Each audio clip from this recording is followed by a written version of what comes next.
You may want to use a depth effect on your wallpaper for your device with iOS 16. So in this video, I'm going to show you how to fix depth effect on wallpaper not working on iOS 16.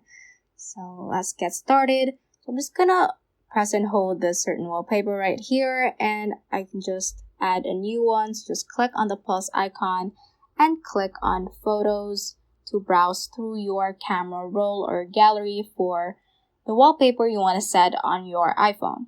So what you want to take note is that plain wallpapers might probably not work, so you can choose something that has like an object or a person that is in front or like in layer or something like that. So for example, we can try this one right here. It seems pretty plain and this might actually not work. So what we can try to choose from here is this one because there is like a person in front so we can see. And let's try to zoom in.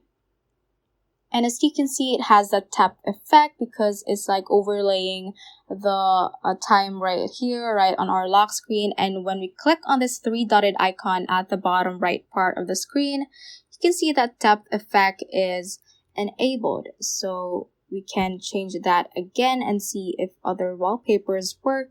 So for example, I'm going to set this one and let's see if it works with the tap effect. And as you can see, it does work with that effect. And we can click on this three dotted icon and the tap effect is enabled automatically.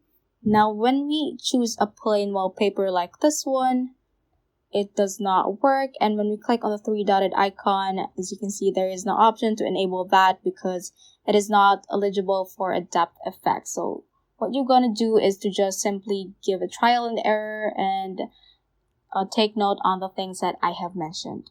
So that ends this tutorial. I hope this video helped you out. If it did, don't forget to like the video and subscribe to the channel.